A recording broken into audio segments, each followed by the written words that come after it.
Natasha. Welcome back to my channel, The Flavorful Home. I'm outside to talk to you a little bit about the garden. And I hate to tell you, but you're going to fail.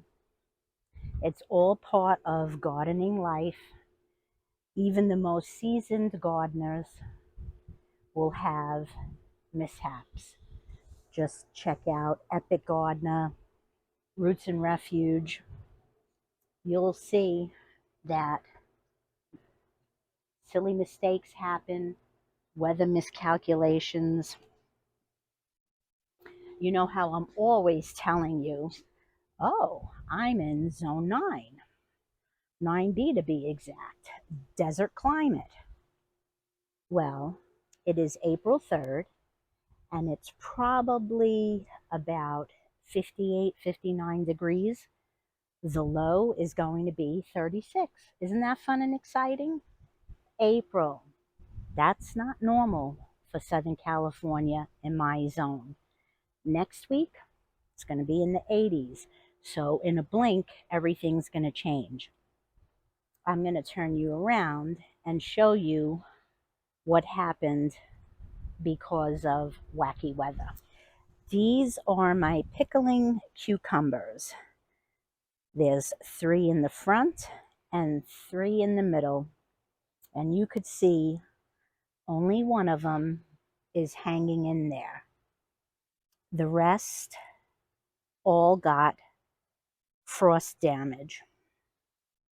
Here are my slicing cucumbers, and there's 4 of them. 1, 2, 3, 4.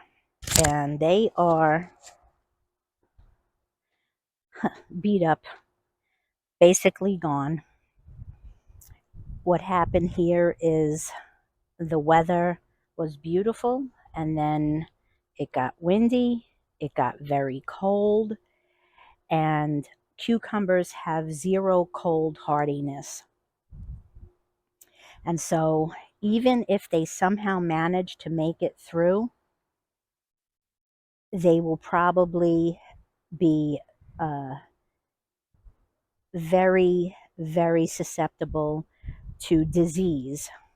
And this is my 3rd year planting cucumbers. I have yet to have any success with it. So this didn't help the situation. If I'm lucky, because I did replant and I have them inside, I might get some cucumbers this year with a second seeding of it. These are my peas. Peas love this weather, so the peas are doing very well. As a matter of fact, you could see they're pretty. And I'm going to just have it go around my little trellis. But they're starting to flower. And these are my lettuces. That's romaine, that's red leaf lettuce. This is a little May Queen and Tom Thumb butter. These are my tomatoes, and they're doing well. They're hanging in there. Tomatoes are a little bit more hardy than cucumbers. Considering this weather, yeah, I would have held it back another week, but I'm trying to work with my zone, and I wanted the garden to be put to bed by the middle of July. Here's collards. Collards love this weather, so they're doing well. And this is cilantro. And you can see it's getting windy here.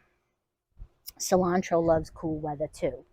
This group in the middle are my Italian tomatoes. This poor guy here, he's struggling a bit. We'll see if he makes it. But I've been mounding up the straw to kind of keep it warm and hope that they'll be okay. They seem to be hanging in, even though it's a little bit colder than they like. This is my last bed of tomatoes. This is brandy wine here. And this is New Zealand paste. Now, the New Zealand paste is extremely heat hardy. That's why I got it. A brandy wine, no, but that's why I wanted to put the garden to bed early. I'm hoping to harvest all my tomatoes before the crazy, crazy heat sets in. I do have some backups. I'm going to be giving my daughter a couple of them.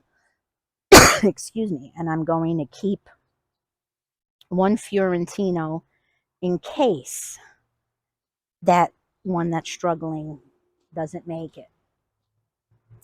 I have, and I'm so glad I didn't put them in. My peppers are still in cups. This is my crazy parsley.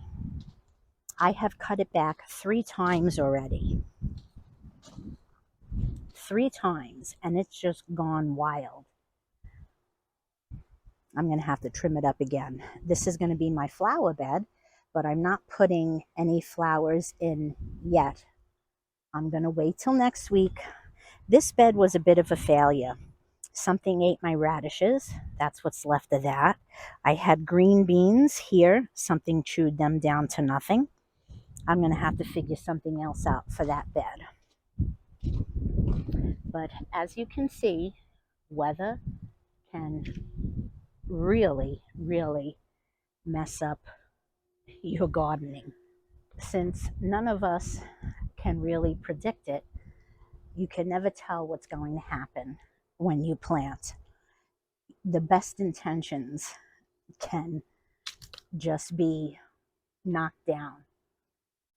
My plan is I got them in a whole month earlier than I did last year because I was hoping that I will be harvesting tomatoes end of June, beginning of July, and then I will put the garden to bed so that I don't have to deal with the insufferable heat that is here during July, August, and September. Not only that, tomatoes, peppers, they don't do well in that heat. They drop their flowers. They may look beautiful and healthy, but they'll either drop their flowers or they won't set fruit at all. And so you're watering for nothing. So I said, let me get ahead of the curve. I started my seeds back in January, like the second week of January. They looked beautiful. I put them into the ground 2 weeks ago and the weather went bananas. I should have realized we were going to have a problem when we actually got snow here. Yes, actual build a snowman snow. I'm going to turn you around so you could see my peppers that I am so happy I didn't put in because I know I would have lost them. So these are all my peppers that I'm growing. I have Aardvarski. I have California Wonder, which is a bell. I have 2 jalapeno. One is Craig's Grande and one is a Nadapeño. And I had said on Instagram what I love so much about this community. I've grown everything in peat pots. So of course, these were in peat pots. And this is the Bell Cali Wonder. I took them out and put them in one of these cups. I'm not doing that anymore. An Instagram friend, a homesteader I follow, just buys these cups and starts her seeds right in these cups. Doesn't even mess with peat pots. And that's what I'm going to do. And I just stuck them in this planting box a little bit to shield them. And it's a dark color, so it absorbs the heat. And I also just carry it in at night because these next few nights are going to be pretty chilly. So luckily I did what I did, and they did get a little beat up, but they're going to be okay. So remember, mistakes are going to happen. You're going to think it's the last frost. Wait a couple of weeks, put your seedlings in, and Mother Nature is going to throw you a curveball. It happens all the time. but just brush yourself off and start more seeds. That's what I did with the cucumbers. So I'll just wait until they sprout, and by the time they're ready to go in the ground, it'll definitely be warm enough. And so we'll see how my experiment goes. I'll keep you updated throughout the growing season, and we'll find out if my putting my tomatoes in earlier really will make a difference in harvesting before the high heat comes and I'm not really getting a lot of fruit. If you're new, I hope you'll come back. You'll consider subscribing, give a thumbs up. Until next time, go create something wonderful. Bye bye.